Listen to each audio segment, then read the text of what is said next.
আসলে উপস্থিত হয়েছি শুধুমাত্র আপনাদের জন্য। আপনারা দেখছেন জ্যোতিষ অনুষ্ঠান। জ্যোতিষ অনুষ্ঠানে সবাইকে স্বাগত জানিয়ে শুরু করে দিচ্ছে আমাদের আজকের পথ চলা। যথাযথভাবে জানি আমরা প্রত্যেকটা মানুষের জীবনে বেশ কিছু এক্সপেকটেশন থাকে, সেটা কিন্তু ছোটবেলা থেকে কিন্তু সেই এক্সপেকটেশন গুলো সুপ্ত ভাবে থাকে। কিন্তু এই সুপ্ত বা গুপ্ত এক্সপেকটেশন গুলো কখন আমরা কিভাবে ফুলফিল করব সেটা কিন্তু অনেক সময় আমরা বুঝে উঠতে পারি না, কারণ আমাদের সঠিক পথ জানা থাকে না, কারণ আমাদের সঠিক রাস্তা অগ্রসর করতে আমরা পারি না। কিভাবে আমাদের রাস্তাকে মসৃণ করব বা কিভাবে আমাদের জীবনের অবস্ট্রাকশন বা হার্ডলস গুলোকে আমরা পেরিয়ে আসবো সেগুলোকে নিয়ে কিন্তু আমাদের অনেক সময় অজানা থাকে। সেই সূত্র ধরে যদি মনে হয় যে জীবনের প্রত্যেকটি আশাকে পরিপূর্ণতার মাত্রায় নিয়ে যাব, শূন্যতা থেকে পূর্ণতায় পৌঁছাবো, তাহলে অবশ্যই কিন্তু আমাদের অনুষ্ঠান দেখতেই হচ্ছে। আমাদের অনুষ্ঠানে বেশ কিছু বিষয় নিয়ে আমরা প্রত্যেকদিন আলোচনা করার চেষ্টা করি যথাযথভাবে। আজকেও কিন্তু একই নিয়মে আলোচনা করব। যারা আপনারা আমাদের ফলোয়ার্স তাদেরকে অবশ্যই বলবো যে আমাদের অনুষ্ঠান দেখুন। দর্শক বন্ধুদের জন্য কিন্তু অবশ্যই কিন্তু আমরা চলে আসি ঠিক এই সময় পার্টিকুলারলি, যাতে আপনাদেরকে ভালো রাখতে পারি, সুরক্ষিত করতে পারি এবং আপনারা যাতে নিজেদের জীবনকে জাগ্রত করে উঠতে পারেন। সেই সূত্র যাকে পেয়েছি আমরা আমাদের আজকের অনুষ্ঠানে, তিনি হলেন মাতা অনামিকা।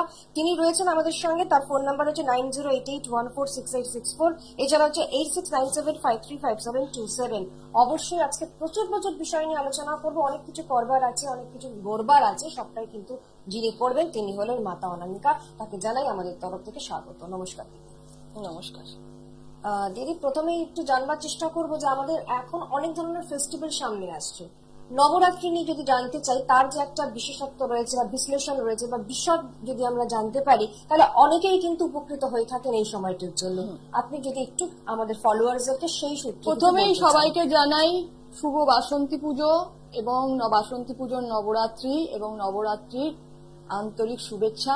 কারণ আপনারা সবাই জানেন যে নবরাত্রি শুরু হয়ে গেছে। এই সময় পরপর অনেক কিছু পুজো থাকে, সামনে পয়লা বৈশাখ আসছে, অনেক শুভ তিথি থাকছে, অন্নপূর্ণা পুজো থাকছে, হ্যাঁ, তারপরে হচ্ছে রামনবমী থাকছে, এছাড়াও থাকছে হচ্ছে আরো নানান কিছু ক্রিয়ার জন্য, তন্ত্রের ক্রিয়ার জন্য বিশেষ কিছু শুভতিথি থাকছে। তো সেই সব ক্রিয়া মানে যোগে আপনারা যদি আমি যেসব টিপস গুলো বলবো সেই কাজগুলো করতে পারেন, সঠিক বিষয় মেনে বা সঠিকভাবে করতে পারেন, তো অবশ্যই কিন্তু আপনারা ভালো ফল কিন্তু লাভ করতে পারবেন।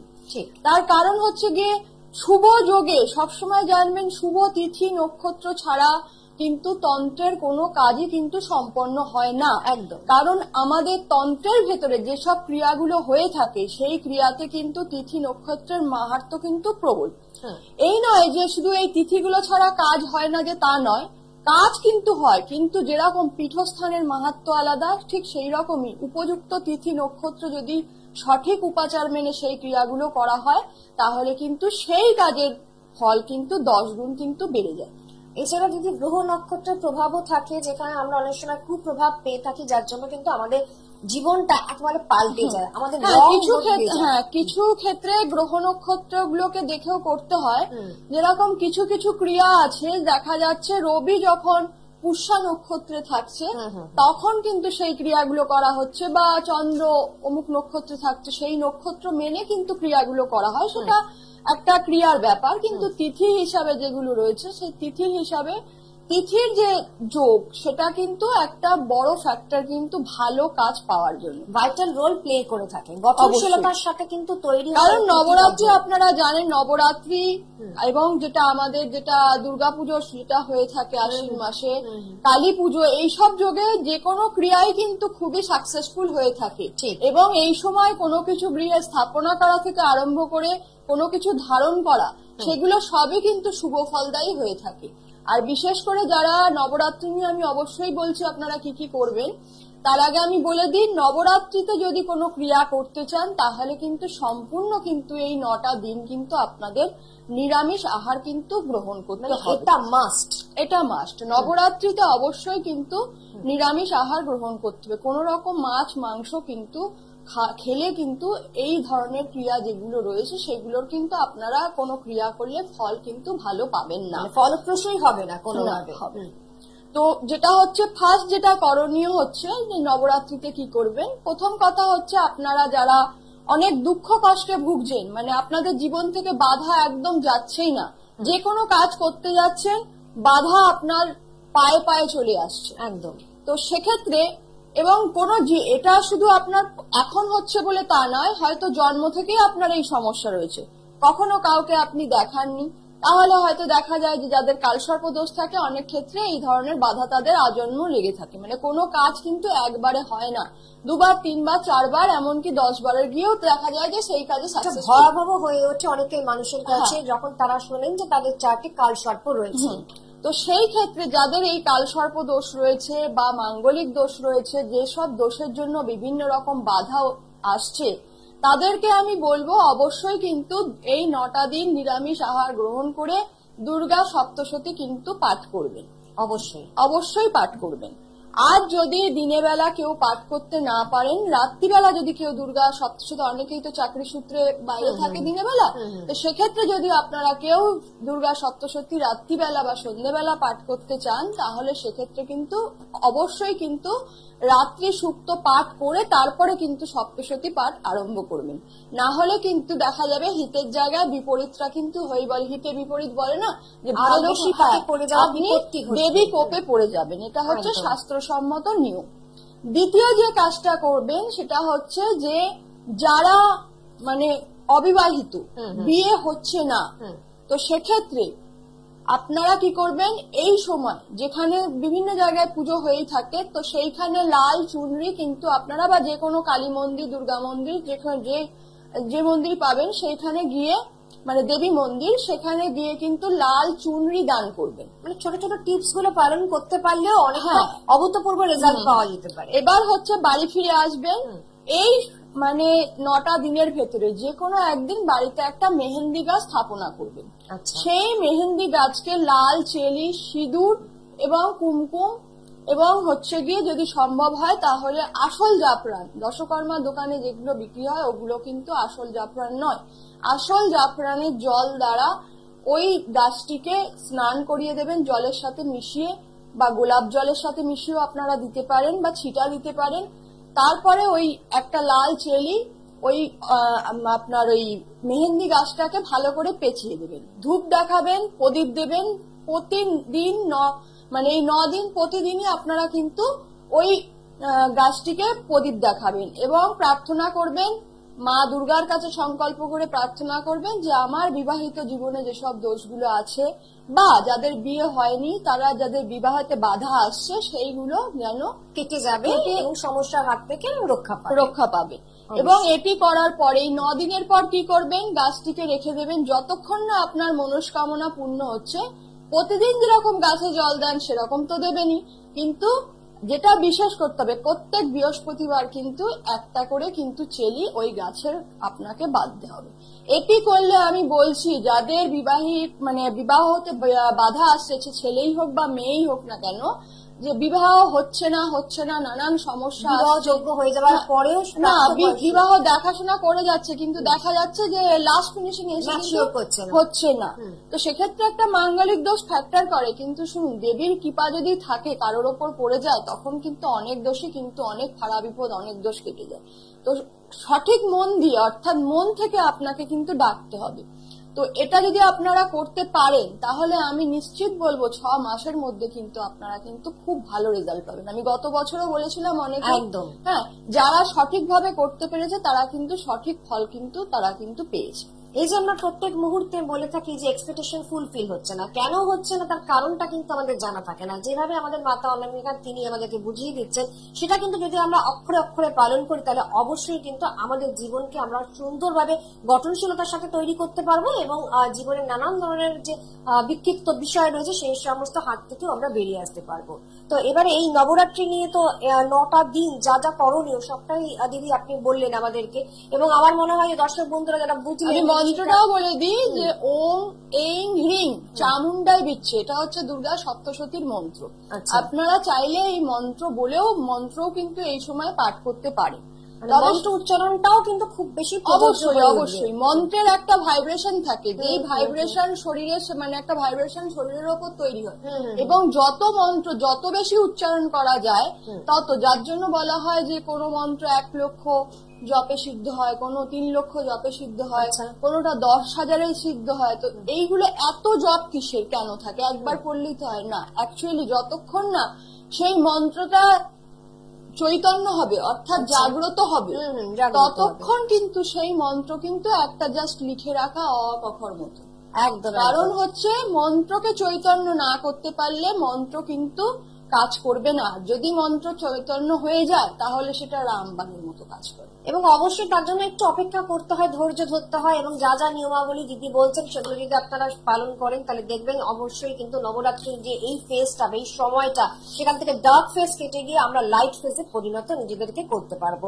এছাড়া যদি আমরা একটু অন্য প্রশ্নে যাবো, সেটা হচ্ছে যে শ্রী যন্ত্র যে প্রতিষ্ঠা করা, এটার বিষয়ে যদি একটু জানাতে চান।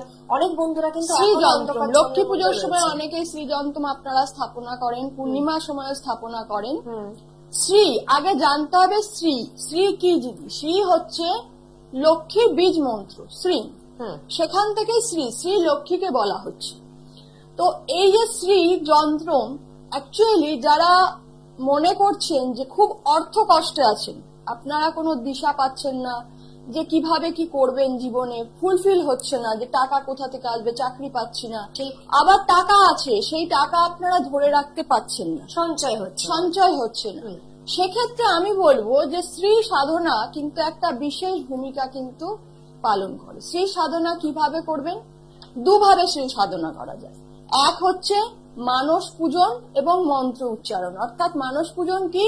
আপনাকে দেবীর দ্বাদশ লক্ষ্মী রয়েছে, যে কোনো লক্ষ্মীর মানে সেই মন্ত্র উচ্চারণ করে হোক বা পুরো মন্ত্র ওং শ্রীং কমলবাসিনী স্বাহা বলে হোক, আপনারা যদি লক্ষ্মী দেবীর চিন্তা করে, সে বৈভব লক্ষ্মী হোক, মহালক্ষ্মী হোক, গৃহলক্ষ্মী হোক, সেটা চিন্তা করে কল্পনা, মানস পূজন হচ্ছে মনে চিন্তা করে, মনে আপনাকে মানসিক শক্তিটা সেভাবে আপনাকে চোখ বন্ধ করে দেবীর মূর্তি কল্পনা করতে হবে এবং তারপরে শ্রীং বীজ মন্ত্র অথবা ওং শ্রীং কমলবাসিনী স্বাহা এই মন্ত্র আপনাকে কন্টিনিউ পাঠ করে যেতে হবে। যত পড়বেন তত কিন্তু ভালো ফলাফলটা ভালো পাওয়া যাবে।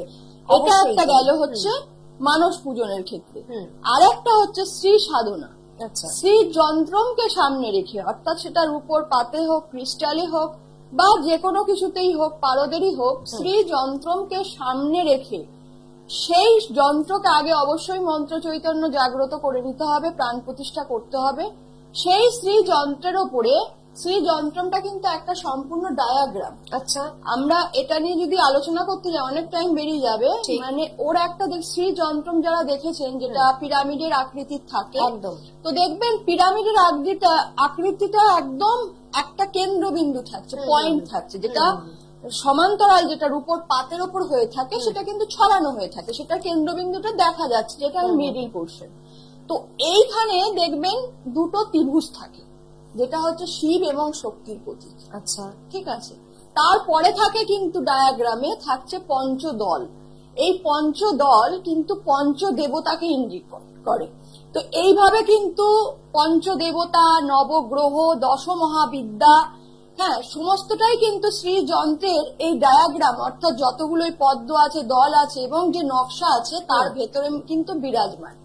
তাহলে বুঝতেই পাচ্ছেন যে এই যে শ্রী যন্ত্রের পরীক্ষা রয়েছে, যেটা পরীক্ষা করা থাকে, তো সেই পরীক্ষার ভেতরে কিন্তু সমস্ত দেবতারাই কিন্তু কেন্দ্রীভূত। তাই বলা হয়েছে যদি আপনারা কেউ শ্রী যন্ত্রম সাধনা করেন বা প্রতিনিয়ত শ্রী যন্ত্রকে দর্শন করেন বা প্রতিনিয়ত শ্রী যন্ত্রকে পুজো করেন, তাহলে কিন্তু আপনাকে সব দেবতারই কিন্তু পুজো হয়ে গেল। তার ফলে কিন্তু জীবনে অনেক বড় বড় বাধা বিপদ, এবং অর্থের দিক থেকে তো হয় না, কষ্ট কখনো হবেই না, অভাবের মুখে পড়বেন না, তাছাড়াও বিভিন্ন রকম বাধা বিপদ কিন্তু কেটে যায়। যেরকম শিবলিঙ্গ, এক শিবলিঙ্গকে পুজো করলে কিন্তু সমস্ত দেবতার পুজো দেবে। একদম একদম। এটা আমি পরে একটা নিয়ে আলোচনা করব, যে শিবলিঙ্গর মাথায় ঝরা জল পড়া থেকে আরম্ভ করে শিবলিঙ্গ থেকে জল যেখান দিয়ে পড়ে চলে যাচ্ছে, সমস্ত জায়গাতে কিন্তু ঈশ্বরের বাস রয়েছে, বিভিন্ন দেবদেবীর। তো সেটা আগে জানতে হবে, না জানলে কিন্তু আপনি কিন্তু জানবেন শুধু একখানা প্রস্তরখণ্ড, তাহলে সেটা নাস্তিকদের আন্ডারে পড়ে যাচ্ছে। একদম একদম, এত সুন্দরভাবে দিদি বুঝিয়ে দিচ্ছেন, সেটা আমাদের কাছে সত্যি একটা প্রাপ্তি যোগ। এবং সকলেই জানি যে জ্যোতিষ মতে বা তন্ত্র মতে বা মন্ত্র মতে কিভাবে প্রত্যেকটি কাজকে নিরীক্ষণ করা যায়, নির্বাচন করা যায়। এবং দিদি যেভাবে রিসার্চ ওয়ার্ক করে থাকেন, আপনারা বুঝতে পারছেন তার জ্ঞানের ভান্ডার কতটা অপরিসীম। এভাবেই কিন্তু আমরা তার সম্পর্কে জানাবো একটু বেশি করে। তাকে আপনারা কোথায় কোথায় পাচ্ছেন সেগুলো আপনারা একটু নোট ডাউন করে নেবেন।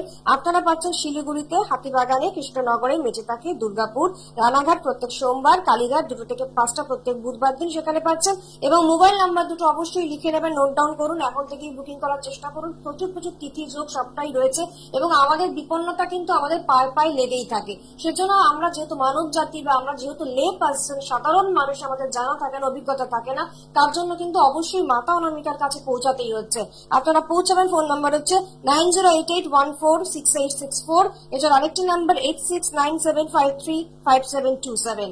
অবশ্যই দিদি, এছাড়া হচ্ছে মানে আমরা সবসময় নানান রকম যোগ নিয়ে যখন ভাবি, তখন কিন্তু এই যে কালসর্প যোগ বা মাঙ্গলিক দোষ, এই যে দোষগুলো যে খণ্ডন করতে হয়, তো তার সৎ উপায় আমরা কি কি করতে পারি?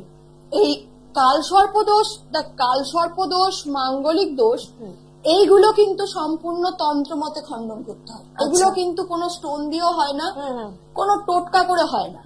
কিছু ক্ষেত্রে কালসর্পের ক্ষেত্রে যেসব টোটকাগুলো দেয়া হয়, যে রূপোর সাপ পুজো করা বা রূপোর সাপকে শিবলিঙ্গতে দান করা, রূপোর সাপ গলায় ধারণ করা, আংটি ধারণ করা, এতে 25 থেকে 30% কাজ হয়, কিন্তু সে কিন্তু কালসর্প দোষমুক্ত হলো না। মাঙ্গলিক ক্ষেত্রেও কিন্তু তাই। বিভিন্ন রকমের রুমাল বা বিভিন্ন রকমের স্নান জল দিয়ে তাদেরকে স্নান করার কথা বলা হয়, কিন্তু সেটা ক্ষেত্রেও কিন্তু 25 থেকে 30% কাজ হয়। পুরো কিন্তু সে মাঙ্গলিক মুক্ত হতে পারলো না। একটা সমস্যা হচ্ছিল, সেই সমস্যা থেকে খানিকটা সে রিলিফ পেল, সমস্যা থেকে মুক্ত। তাহলে পুরোটা কিছু ঘটলো না, পুরোটা হয় না। সেটা করতে গেলে অবশ্যই এই সব তিথি যোগে, যেসব ভালো ভালো তিথি যোগগুলো আসে, হ্যাঁ, নক্ষত্রের যোগগুলো আসে, যখন গ্রহণ হয়, সেই সব সময় যদি এই ক্রিয়াগুলো করা যায়, তাহলে কিন্তু 100% কিন্তু সাকসেসফুল হওয়া যায়। তাছাড়াও এই সব নবরাত্রির সময় দেখা যায় যে বাস্তুর ক্ষেত্রে অনেক সময় দেখা যায় বাস্তুতে অনেকের নেগেটিভ এনার্জি থেকে থাকে। একদম, মানে আপনারা জানতেও পারবেন না কিভাবে এলো বা নেগেটিভ এনার্জি কোথা থেকে এলো। অনেক সময় দেখা যায় যে পিতৃপুরুষেরা দোষ পাচ্ছে, মৃতে দোষ পাচ্ছে। তো মৃতে দোষ পাচ্ছে, কিছু ক্ষেত্রে দেখা যায় কেউ জানতে পারলো না, কাটালো না। আবার কিছু ক্ষেত্রে দেখা যায় যে পিতামাতা মারা যাওয়ার পর মানে তাদের এতগুলোই সন্তান থাকে, মানে কে দোষটা কাটাবে, কে দোষ কাটাবে, এরকম ভাবে নিরীক্ষণ করা যায়। হ্যাঁ, কে দোষ কাটাবে, মানে কি ভাগাভাগি করতে করতে তার দোষটা থেকেই যায়। কিন্তু দোষটা যে পাচ্ছে, যে এক পাদ দোষ, দ্বিপাদ দোষ, ত্রিপাদ দোষ, এই যে দোষগুলো পাচ্ছে, এছাড়া অন্যান্য অতৃপ্ত যেসব দোষগুলো রয়েছে, সেগুলো যদি কেউ পেয়ে যায় বা তার মনের কোনো ইচ্ছা যদি অপূর্ণ থেকে যায়, তাহলে কি হয়? তাহলে দেখা যায় যে সেই ব্যক্তি কিন্তু নানান ভাবে কিন্তু বিব্রত হতে থাকে বাসস্থানে, সে আত্মা হয়ে। এবার আত্মাকে তো মানুষ খালি চোখে দেখতে পায় না, কিন্তু তার অস্তিত্ব কিন্তু অনেকেই কিন্তু সেটা অনুভব করতে পারে, যে এর পরে এই মারা যাওয়ার পরে এই আমার বাড়িতে এই সমস্যাগুলো হচ্ছে। তো সেক্ষেত্রে 3টে জিনিসের খেয়াল রাখতে হবে। আপনার বাড়িতে যেন কুলদেবতা কখনো রুষ্ট না হয়, আপনার বাড়িতে যেন মানে কোন রকম ভাবে নেগেটিভিটি না ছড়ায়, মানে কোনো ঘর দরজা বন্ধ রয়েছে, সেই অনেকদিন ধরে দরজা বন্ধ, মানে হয়তো আবদ্ধ থাকা, মানে হয়তো সে এখানে থাকে না, তার ঘরটা ওইভাবেই তালা দেওয়া। এছাড়া হচ্ছে বাস্তুতে কোনোভাবে যাতে নেগেটিভিটি না থাকে, মানে নেগেটিভিটি অনেক রকম ভাবে আসতে পারে, যেরকম বাস্তুর ভেতরে উত্তর পূর্ব কোণে কুয়া, টয়লেট, ল্যাট্রিন, রান্নাঘর, তাছাড়াও হচ্ছে গিয়ে আপনার ফার্নিচার গুলো খুব শার্প, মানে একদম ধারালো, এইসব গুলো যেন না থাকে, তাহলে কিন্তু সমস্যা কিন্তু আরো দ্বিগুণ বেড়ে যায়। সবসময় মাথায় রাখবেন, বাড়িতে বছরে একটা অন্তত হোমযজ্ঞ করার কিন্তু ব্যবস্থাপনায় যদি আমরা সবাই যে কোনো হোমযজ্ঞ রাখবেন, তাতে কুলদেবতা কিন্তু, বাস্তু দেবতা এবং কুলদেবতা কিন্তু তাতে শান্ত থাকে, প্রসন্ন হয়। এছাড়া আমি একটা অবশ্যই সময় থাকতে আমি একটা টোটকা আমি বলে দিই। এই নবরাত্রিতে যেটা করবেন, যেটা হচ্ছে কুবের প্রসন্ন হয়, এটা নবরাত্রিতেই করতে পারবেন, অন্য সময় কিন্তু এটা কিন্তু করা যাবে না। এক দুর্গাপুজোর সময় আর এক হচ্ছে এই সময়। কি করবেন, আপনার যে বাড়ির মেন ঘরের ভেতরে যে মেন দরজা, আমি বাইরে পাঁচিলের কথা বলছি না, মেন দরজার এন্ট্রান্সের কথা বলছি না, আপনার যে মূল বাড়ি তার যে মেন দরজা, সেই যে চৌকাঠটা থাকছে তার দুপাশটা, অর্থাৎ দরজার দুপাশে বাইরের দিকে ছোট ছোট গর্ত করে নেবেন। সেই গর্তের ভেতরে 5টা করে শিবলিঙ্গের বীজ, মানে দরজার এক পাশে ডান দিকে 5টা, বাঁ দিকে 5টা, একটি সুপুরি, এক টুকরো কালো হলুদ এবং কর্পূর, এইটা ওর ভেতরে দিয়ে দেবেন ওই গর্তের ভেতরে, এবং ওং বৃত্তেশ্বরায় নমঃ বা ওং কুবেরায় নমঃ, যার যেটা সুবিধা হবে সেটা বলবেন, ওং বৃত্তেশ্বরায় নমঃ বা ওং কুবেরায় নমঃ। এই মন্ত্র বলতে বলতে কিন্তু এই ক্রিয়াটা করবেন। তারপরে কি করবেন, সম্ভব হলে ওখানে গোবর লেপে দেবেন, যদি সম্ভব না হয় তাহলে কিন্তু ওখানে মাটি চাপা দিয়ে দেবেন। এবং এই নবরাত্রিতে কি করবেন, যেদিন থেকে আপনি করলেন সেই দিন থেকে যতদিন নবরাত্রি চলছে, ওই দুদিকে যেখানে আপনি পুঁতেছেন সেখানে কিন্তু একটা ঘিয়ের প্রদীপ কিন্তু জ্বালাবেন। যদি অখণ্ড প্রদীপ জ্বালাতে পারেন তাহলে তো খুবই ভালো, কিন্তু অনেকের ক্ষেত্রে অখণ্ড প্রদীপ জ্বালানোটা সম্ভবপর হয়ে ওঠে না, হাওয়া দিলে নিভে যাওয়ার একটা সম্ভাবনা থাকে। তো সেক্ষেত্রে তারা কিন্তু প্রতি সন্ধ্যায় কিন্তু একটা করে প্রদীপ ওইখানে দুদিকে দুটো প্রদীপ জ্বালিয়ে। অনেক সময় দেখা যায় যে বাইরে যখন মানুষ থাকছে, ঘর থেকে ঠিক বাইরে, তখন কিন্তু অনেকটা বেটার ফিল করছে।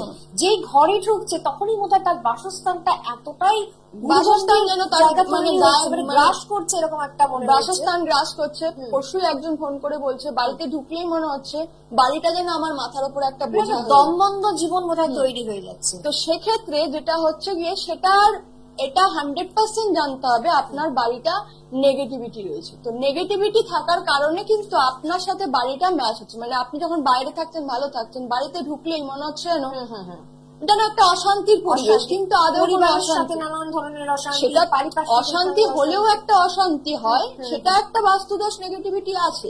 কিন্তু অশান্তি হচ্ছে না, কিন্তু বাড়িতে ঢুকলেই মনে হচ্ছে এই বোধহয় অশান্তি হবে, বা এই বোধহয় কোনো একটা ঝুট ঝামেলা শুরু হলো, বা এই একটা মনে হচ্ছে যেন কেউ পাশ দিয়ে চলে গেল, বা কেউ মনে হচ্ছে কেউ যেন তাকে ফলো করছে। এই ধরনের সমস্যা যখনই হবে তখনই জানবেন আপনার বাস্তুতে কিন্তু নেগেটিভিটি আছে।